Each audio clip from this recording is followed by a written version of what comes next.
Good evening. Summer is officially over, which means I'm not introducing anybody. We're just getting going with the lesson. We are talking tonight about the law of the Lord, but I did want to remind everybody before that we have a meeting after about the fall festival. Is it just right here? We're just going to do it right here. So as soon as we say amen, we're not all done. Bonnie and Moses, you have to stay sitting, and we're going to talk about the fall festival. If you guys have been a part of that, either of the last 2 years that we've done it, you know it has a lot of moving parts. And that's part of the beauty of it. I mean, there's a lot to do, and it requires a lot of hands on deck, but it also provides a really, really fun, beautiful experience for everybody that's able to come. And so if you want to be a part of that, want to be one of those hands in the pool, that's what this meeting is for tonight. And you might be at the meeting and you might go, yep, nope, none of that is for me. Definitely can't help. And that's okay, right? But if you come to the meeting and you want to help, I guarantee you will be able to find a place that you'll be able to throw in. And it's been a really, really good activity that we've had, event that we've had the last 2 years. So meeting immediately following service. Let's start this way. There is an eternal battle between children and parents. It is the parents' job to teach the children like how to be people, right? They kind of start out as feral, and we've got to kind of tame them. And a lot of that happens with do's and don'ts. And that's if you're not in parenting and you just get to look at it from the outside, you go, hey, that seems like all you do is do's and don'ts, And then you get older and you realize, well, no, maybe that's not all that was. When you're a kid and you're from the kid's perspective, that's very much how it feels. Like all this is mom and dad telling me, don't do this, go do this, get over here now, don't make me count. Sorry, I'm doing it, right? Like that's the kid's perspective, is these do's and these don'ts. And it feels very frustrating. So there's this eternal battle between parents and kids where the kids feel like their parents are just constantly telling them what to do. Now, I've referenced this show several times. But the TV show Bluey for preschoolers is a beautiful show. I am convinced it is a show for parents to learn how to be good parents and not just for kids to watch for fun. One of the morals in one of the episodes has to do with doing what your parents ask. And they go through this whole charade where the kids, by the end of the episode, understand the parents aren't asking them to do something or aren't making them do something. They're teaching them, right? Like there's another reason behind the do's and the don'ts. This is such an eternal battle that later in the show, like in the next season or something, there's another episode. And the dad, as a joke to the parents, because it's a show for parents, says something like, didn't we already go over this lesson? You had an imaginary friend and you learned at the end of it. And they're like, no, we don't know what you're talking about, which is, again, very relatable as a parent trying to teach children over and over and over again. And it's like they forget every morning. They are new every morning. I think that was talking about kids. Anyway, It's like this is a thing in life where parents have to tell kids what to do and kids feel like they're being made to do things, when in actuality, what the parent is doing is trying to teach and instruct and educate and help these kids be functioning humans in the world, right? But it doesn't always feel that way. I think that this is often something that happens in our relationship with God. People have a tendency to look at religion and say, it's a very restrictive thing that you're a part of. Lots of do's and don'ts. And if you're a Christian, you can't. And if you're a Christian, you don't. And that's a very common perspective from people when they look at the Bible as well. They look at the Bible and they say, it's God's law. And what is a law if it's not a list of do's and don'ts? Do this. Don't do this. Or else we'll have to stone you kids to make it as relatable as possible, right? Like this is very much the picture that people think of when they think of God's law and they think of what it means to be a Christian, is this list of do's and don'ts.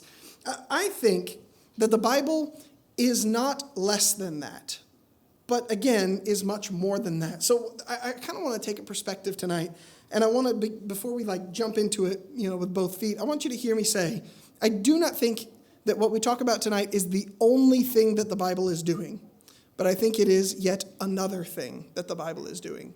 The Bible does have do's and don'ts, absolutely. But also, there's more to it. There are other perspectives that illuminate different ways in which the Bible is instructing and teaching. And I think that's really important to have in mind as we talk about this tonight. So what if we think about the law of God less like a law of morality or a list of do's and don'ts where something is good or bad, and we just think of the law of God more like we think of the law of gravity, right? So the law of gravity is not bound by morality. Good people don't float and bad people don't fall. If you jump, you fall. That's just the way it is. As you explain to someone the law of gravity, you get them started and you say, well, here's kind of how it works. What goes up must come down, which means if you step off, you're going to fall off, right? You say you're on a bridge and you say, hey, if you step off that bridge, you're going to, there is no question, there is no morality, there is no wisdom in this. It's just plainly a matter of fact. If you step off of the bridge, you will fall. That is the law of gravity. I think the law of God can work like this as well, where it's not necessarily God telling us this is right and this is wrong, but more, this is the way it is. We have a hard time doing this with a lot of examples, but I think one example that highlights this really well as a part of the way that God's law works are the cleanliness laws. If you read through Exodus, Leviticus, Numbers, Deuteronomy, and have just a blast while you're doing it, you will come across several different laws about how things are clean or unclean. There are details as specific as how to use the restroom in camp. There are things as general as if you touch a dead body of any kind. And when you look at these laws, some of them are not helpable by the person. There are things for women to do that women can't, they don't have a choice in whether or not they become unclean. There are things that men have to do that they don't have a choice in whether or not they become unclean. And so when you look at these cleanliness laws, you can't attribute morality to being clean and unclean in every case. In almost, I would say most cases, it's not a matter of right and wrong and good and bad. It's a matter of clean and unclean. So a couple thousand years of scientific development and research later, we get to look back on this with some hindsight. And we look back and we look at these laws about using the restroom outside of camp, and we go, boy, is that a good way to prevent the spread of disease. In fact, up until I think it was the 1800s, more people in New York died of human excrement diseases related to human excrement than they did in the war. Because, people didn't take care of their business in other places. In fact, we look back and we see that, hey, touching dead things is a surefire way to spread diseases. And so if you go, you have to bury a family member, but you're handling a dead body. Well, what did they die from? How long have they been dead? These are all questions that you would have to ask if you know about, hygiene and that sort of thing. Well, they didn't necessarily know about that, and so people died all the time as a result. However, in God's law, not a statement of morality, but a statement of fact. If you touch a dead body, you're unclean, and you need to make sure that you give an allotted amount of time and some washings, some cleansings, to make yourself clean again. Okay, well, this is not something that is moral or taboo. We don't have a stigma against ancient Hebrew cleanliness laws. And so we can see when God does these things, when he talks about clean and unclean animals, well, there were animals that were known to spur on. I can't find the word. To spread is not the word I was looking for. One that made me sound smarter is what I was hoping for, but it didn't get here in time. So we're just here. Spread diseases. There's animals that were known to spread diseases in this time and in this culture. And so God says, hey, this is the way things are. When you eat these animals, they're unclean. It makes you unclean. That's not a moral decision. There are no ethics involved in this. It is just a statement of the way things are. And so we can see that with these laws of cleanliness. But I think that there is an element of God's laws that are also this way in things that we might have more stigma behind, things that look more like questions of morality, of good versus evil. And they are. Again, this is a part of what I think the law is doing. God, in his infinite wisdom, was doing more things than just one thing at once. And I think that's a pretty fair statement to attribute to God's divinely inspired word. But when we look at the law, I want for tonight to try and take off some of those blinders, not blinders, but some of those lenses that we have that look at some of these issues as problems of good and evil, morality versus immorality. Just look at them as the way the world works. Try and understand God's law as a law like gravity, a law that tells you this is how life works. And remember that this law was given by the creator of this world and this life. He made everything that we know and understand, and so I think he might have some insight into the way things work. Let's flip over to the Ten Commandments. Look at Exodus chapter 20. We're going to look at just a couple of these since we studied them over the summer. I thought this might be a good spot to look at a couple of things. Now, like I said, this is just a part of what the law is doing. And when you look at Exodus chapter 20, there's a lot of different things that I think are going on in these Ten Commandments. You've got the perspective of it being like following the pattern of ancient wedding vows and God referring to later Israel as his bride. You also have this what looks like a very clear law code, what you shall or should and should not do, right? But then you also have these questions that you can ask of this text that definitely breathe some more life into these commandments. You think about, and this was mine, so I'm cheating a little bit, but look at verse 14. Exodus 20 and verse 14, you have the commandment, you shall not commit adultery. When we talked about it, we asked the question, why would this be in God's top 10? What an obscure thing for God to have in the top 10 commandments of his whole law. Don't commit adultery. Well, why wouldn't you commit adultery? What might be a truth about adultery that is the reason behind the commandment? And let me tell you what I mean here. The law of gravity is the reason behind a lot of the commandments that I give my children. The other day we were at the park and we were playing with some other kids who ventured outside of the park and over to the pond. And I told Moses, hey, don't get that close to the pond. Why?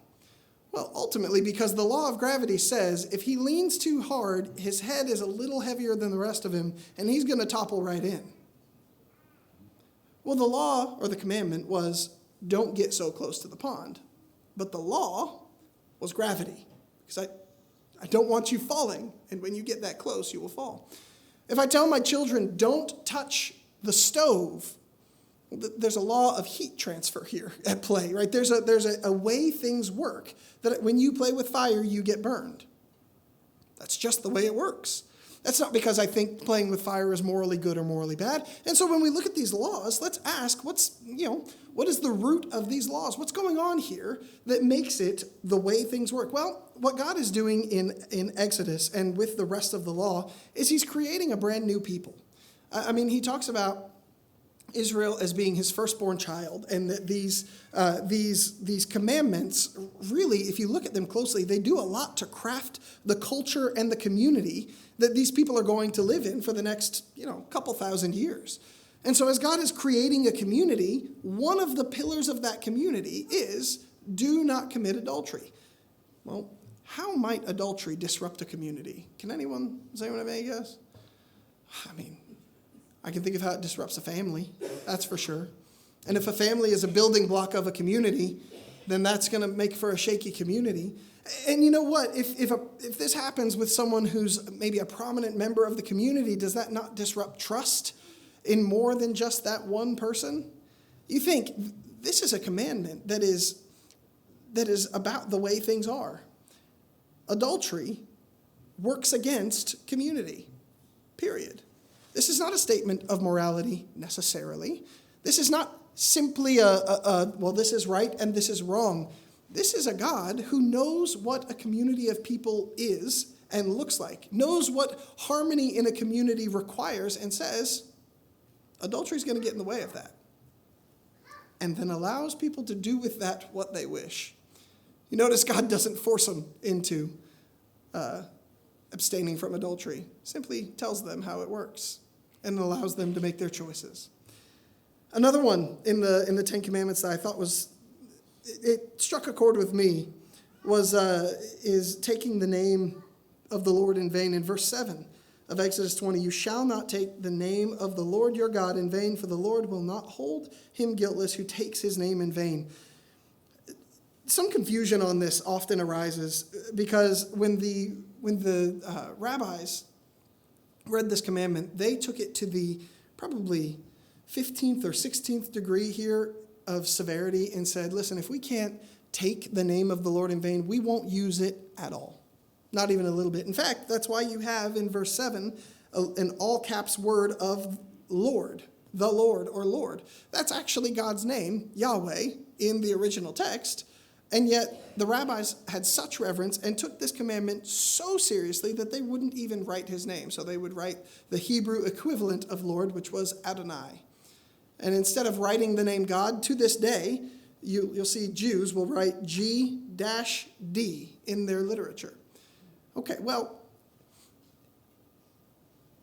that was a respectful way for the Jews not to misuse the name of God. But what happens in the rest of the story of the Bible is an unfortunate missing of the point of this passage. Because not only did Israel say, hey, we will take your name and bear your name as your nation of people, and then do it in vain repeatedly, but they turned away from God entirely. I'm going to be honest, I think God would rather you use his name flippantly and be devoted to him than respect his name and turn away from him. So when you look at do not take the Lord's name in vain, what you've got going on here is God telling you, don't wear my name. Think of it like an ancient wedding, right? Don't take my last name if you're not going to act like me, right? Don't take it and then pretend to be so. Don't call yourself a Christian and then act however you want to any other place would be the application of this, right? And so taking the Lord's name in vain is so much more than just respect for his name. If you wear his name and call yourself a Christian, you've taken his name. Now, how you live will determine whether or not you take it in vain. Now, first glance, you hear this and you're like, okay, that's interesting.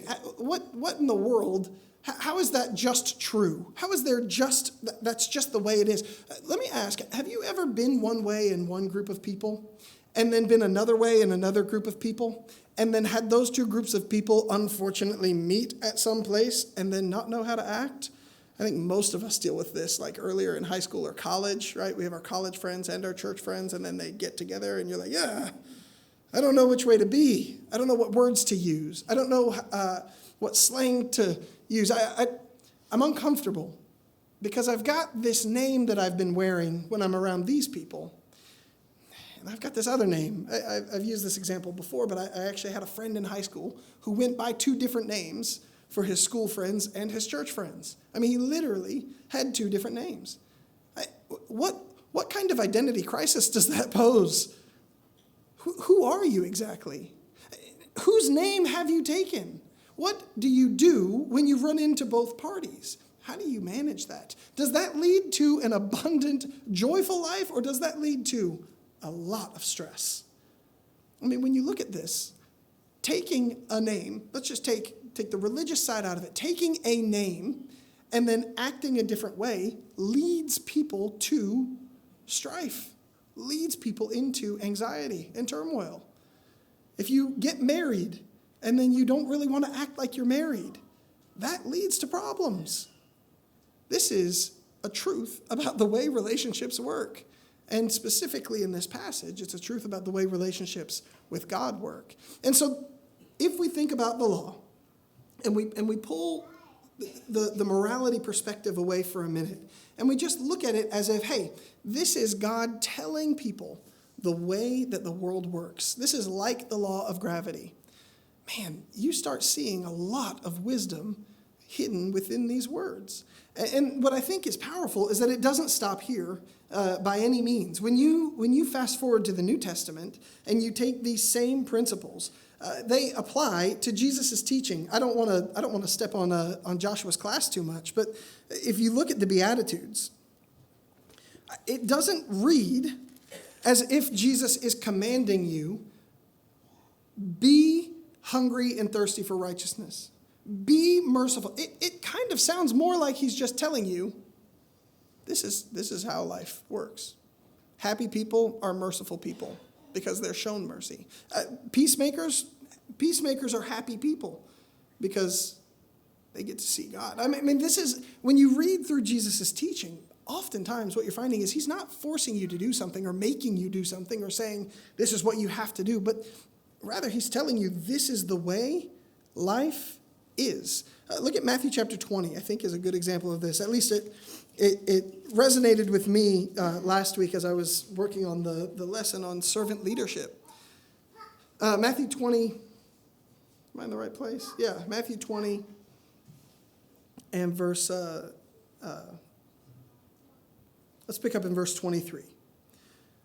Remember, Jesus has just had his disciples have their mom drag them by the ear and say, make my sons your leaders at your right hand and your left. She didn't really drag them by the ear. That's just always how I picture it. Then he responds to them, you guys don't even know what you're asking. You're going to drink the cup that I drink? And then eventually he says, you will drink the cup, but to sit at my right hand and at my left is not mine to grant, but it's for those whom it has been prepared for whom it has been prepared by my Father. And when the 10 heard this, verse 24, they were indignant at the two brothers, but Jesus called them to him and said, you know that the rulers of the Gentiles lord it over them, and their great ones exercise authority over them. It shall not be so among you, but whoever would be great among you must be your servant, and whoever would be first among you must be your slave, even as the Son of Man came not to be served, but to serve and to give his life as a ransom for many. Listen, Jesus is not saying that you can't attain power by force. He actually says out loud, like, some people do this. Some people, this is the way that they operate. But what happens to those kingdoms? You almost hear that implied in this question. Where do those things end? Have you guys ever met a kingdom that never got overthrown? A king whose power was never challenged? I mean, it's just a silly thing to think. When people exercise authority like these kings or princes of the world, the rulers of the Gentiles, their authority is challenged. Eventually, their power is taken. When you look at the story of Israel and you look at the empires that conquered them, I mean, Israel had power for a while, and then they wielded it the way the Gentiles did, and God used other nations to take them over and punish them. When those other nations took them over eventually, God used other nations to punish those nations. It doesn't work. Now, you might say, yeah, well, I mean, it doesn't work because God did make the whole world. So you could technically, if you wanted to, because God made the law of gravity, you could technically say it's God's fault that you're falling to your death when you jumped off a building, because he made the law of gravity. But if it's just the way it works, it doesn't matter whether God did it or not. If God says that these kings and these rulers, by abusing and mistreating the poor and the weak and the fatherless and the widows, if God said that what this produces is a nation that gets conquered, that's the way it works. It may or may not be a question of morality. It's just the way it works. And in history, all you got to do is look back and see that is in fact the way it works. He says, it shall not be so among you. That's not the way this works in reality, in our kingdom, in the kingdom of heaven that Jesus talks about all throughout Matthew. That's not the way this is going to work. In fact, in this kingdom, whoever would be great among you must be your servant, and whoever would be first among you must be your slave. The person who is doing the work is going to assume the power. The person who is humbling themselves is the one who ends up being exalted. This is a silly, silly example of this, but I worked in a warehouse when we first moved here for Signet Jewelers, who, by the way, owns Zales and Kay and Jared. So you thought they were competing. They're all the same company. It's just a sham. Anyway, so I was at Signet Jeweler, and I didn't know anything. I was just kind of in the room that dealt with the point of sale. So if anyone needed a cash register, or if any office out all over America needed a scanner or anything, a keypad, I got their order and I put it in a box and I mailed it to them. And that was it, right? I didn't know where anything was for several weeks. And then when I understood kind of what my job was, I got that done fairly quickly. And I watched a little bit of Netflix a couple days, and I was like, I feel like this is risky. So then I decided I'm just going to reorganize the warehouse because it's a nightmare. And then I did. And within 2 weeks, guess who knew where everything was? Guess who was in charge of that warehouse in a lot of ways? That's a silly example. I obviously didn't become the manager of the warehouse, but I did know where everything was. And I did help everyone in the warehouse find things simply because I chose to serve the warehouse by cleaning it up and organizing it. In a lot of ways, I just put things back where they were labeled to go, but nothing was there. Anyway, you see this. When we serve, when we get low and do the things that need to be done, often we're in positions of great responsibility. And so this is not necessarily a statement of morality, but a way that things work. Another place I think that is a really good example of this is in Ephesians 5. Look at Ephesians 5.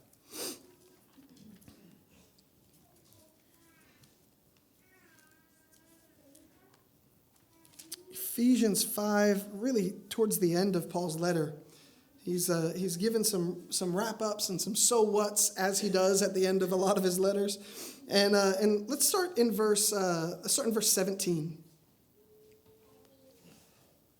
Verse 17, therefore, do not be foolish, but understand what the will of the Lord is, and do not be drunk with wine, for that is debauchery, but be filled with the Spirit, addressing one another in psalms and hymns and spiritual songs, singing and making melody in your heart to the Lord, giving thanks always and for everything to God the Father, in the name of our Lord Jesus Christ, submitting to one another out of reverence for Christ. So,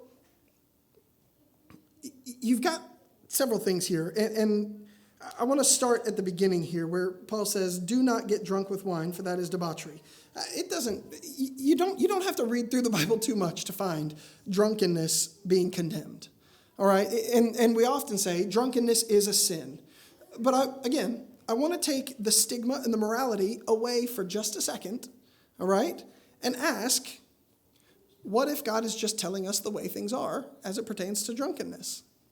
What if God is just telling us that drunkenness leads to pain? He leaves the option open. Like, this is your choice. But man, does it wreck families. I mean, this is your choice. But I've seen more lives changed by drunk driving than you would believe. Listen, drunkenness is a sin. I think the Bible says it plainly. But part of that is just the way things are. God doesn't say don't drink because he doesn't want you because just that stuff doesn't taste good to me, so you guys can't do it, you Christians. That's not God sitting up there making an arbitrary law of do and don't or some moral statement. It's just truth. Drunkenness leads to suffering in this world. It does often.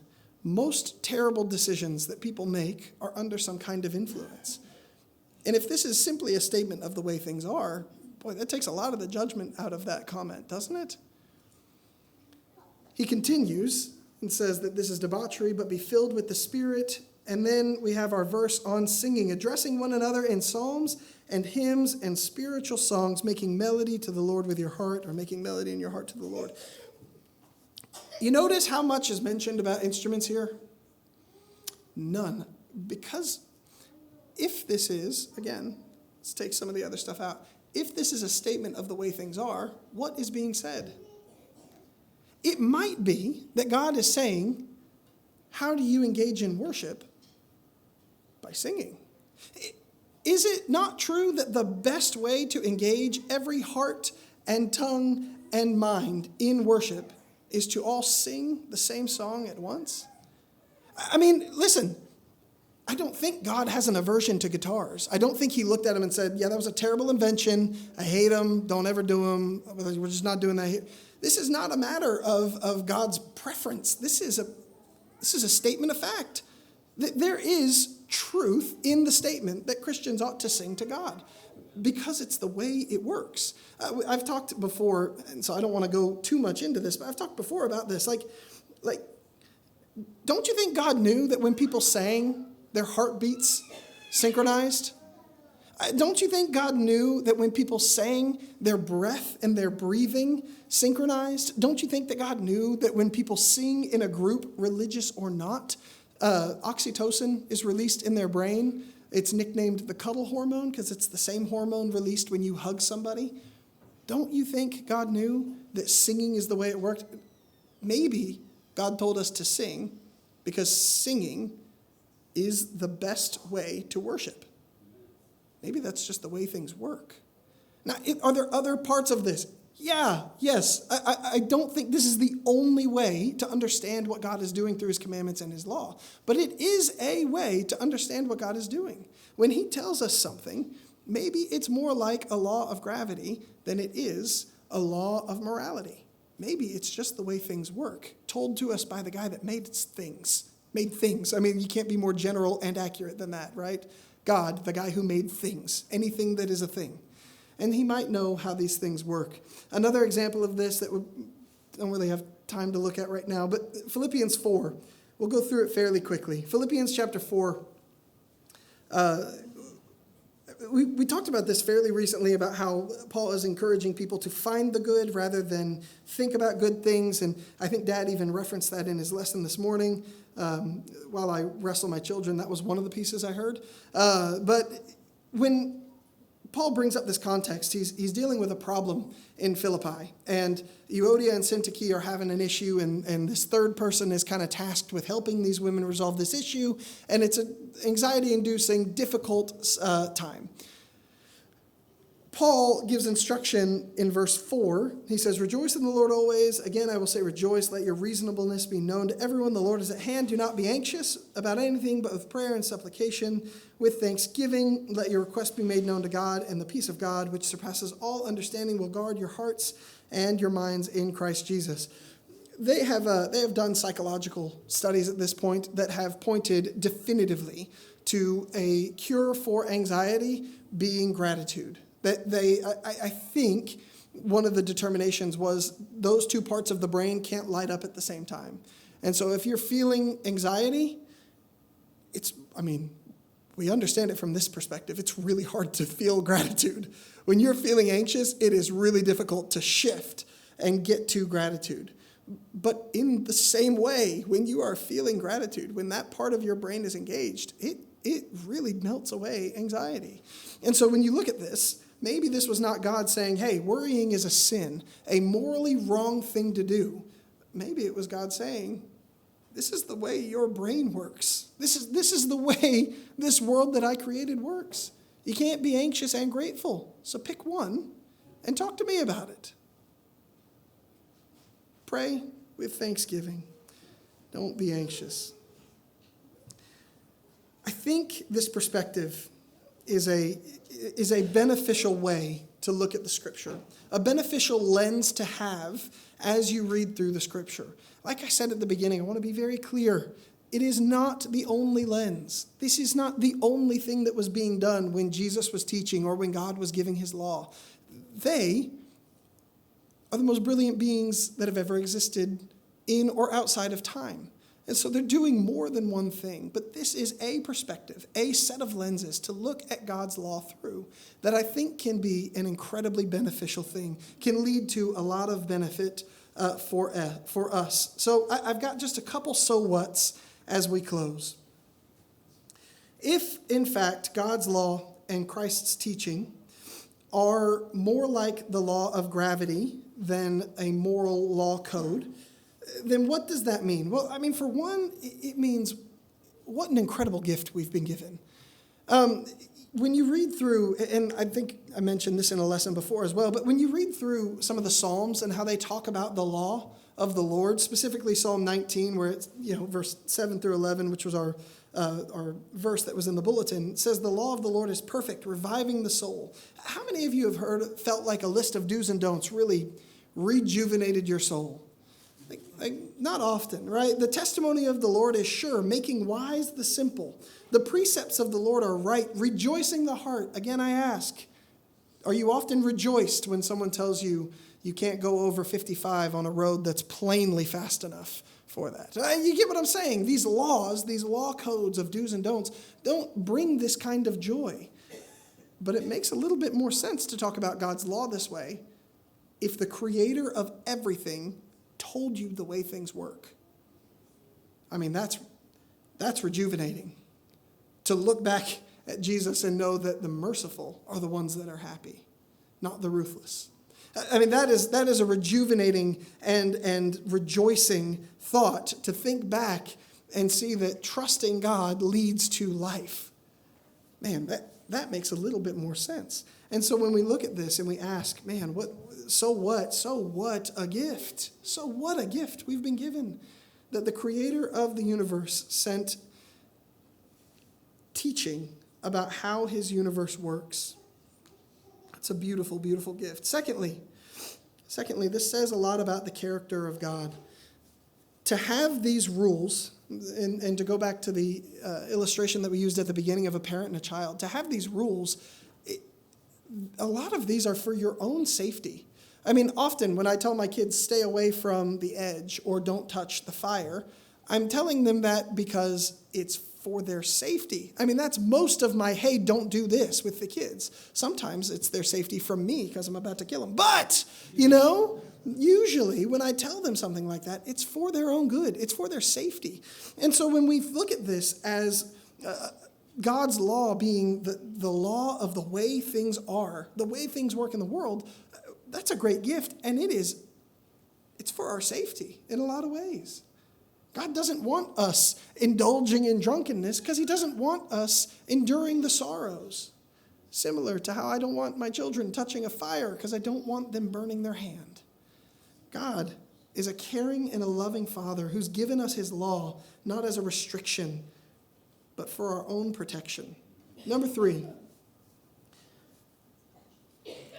I believe this lens, I wrestled with the wording of this a lot, so I just might give you a lot of words and hope you get the picture, or get the vibe that I was going for. But I believe this lens is a powerful tool in Bible discussion and evangelism. If the world often looks at God as being a restrictive source with a lot of rules, does it not help to hear, hey, he's not making you do anything. He's just telling you the way that the world works. For authority-averse people such as myself, I'm a little more inclined to do something when someone's giving me advice than when they're telling me what to do. That's just the way my brain works. And so when people look at God and they look at him as a lawmaker and they hear that word and they have this picture in their mind, do you think their demeanor towards God might change if they understand that it's God just telling them the way things work? I mean, very few people get angry at the law of gravity, right? I mean, how many people get mad at gravity for doing things? If it wasn't for gravity, I wouldn't have fallen down. That just sounds foolish. If it wasn't for gravity, I'd be in the NBA by now. That's just silly. No one gets mad at gravity because it's just the way that the world works. We understand that. And if we give people the perspective that, hey, maybe this is just the way the world works, might they not be so angry with God? I think that this can be a powerful tool. It's a reasonable and a gentle way of introducing people to God's law and Jesus' commandments. It gives them understanding behind some of these things that can look so restricting. Number 4, this is faith building. I mean, it really is, because the more times that you see the reason, you get a tiny peek behind the curtain at why God's law is the way it is, the more faith you have in what he says. And it's not just faith, but I have these kind of as separate but overlapping points, the more trust you're able to give God. When you see the reasoning and the love and the care and the temperament behind these laws that God gives us as laws of gravity, it helps you have faith in what he's doing in the times that you see what he's doing. Hebrews 11 says that faith is based on substance and evidence.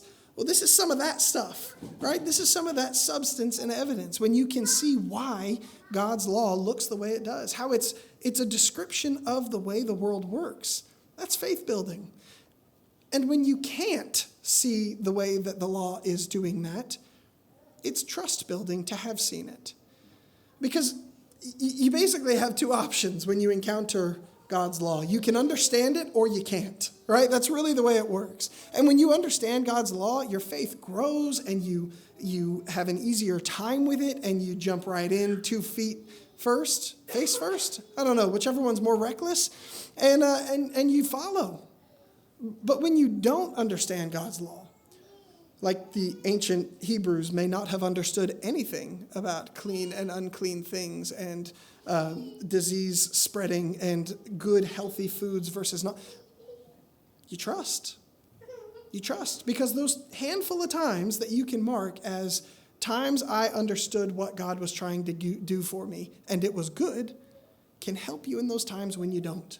I'm not really sure why he said this, but all these other times, he's told this to me and it's good. So I'm going to trust him anytime I don't know. This is a powerful lens, I believe, that we can read Scripture through. It helps us understand the character of God. It helps us appreciate the gift that he's given us. It helps us to be reasonable and gentle in Bible discussions and evangelism. And it helps us to build our faith and our trust simultaneously in God and his laws. That's our invitation tonight. You're invited to trust God. That's the invitation that's always open. If you want to trust God, that he has what's best for you in mind, that he is telling you the way the world works through his law, step out. And when you understand it, your faith will grow. And when you don't, you got to trust. This is a picture in a lot of ways of what God is inviting people to do. Trust in what he's told you. Trust that it'll be there when you need it. When the Israelites were in Egypt, or had just come out of Egypt and they were in the wilderness, God fed them. You remember what he fed them? He fed them, what is this? Which is what manna means. Just imagine if we had a food called what is this, and we all just called it stuff. Like, unidentified stuff. That's what it is. Every morning they woke up, and that ground was covered with it, and they had enough for the day. And every night when they went to bed, they were empty. And the question of, will it be there in the morning, had to be in people's heads. What was God's invitation then? Well, it's the same invitation he has today.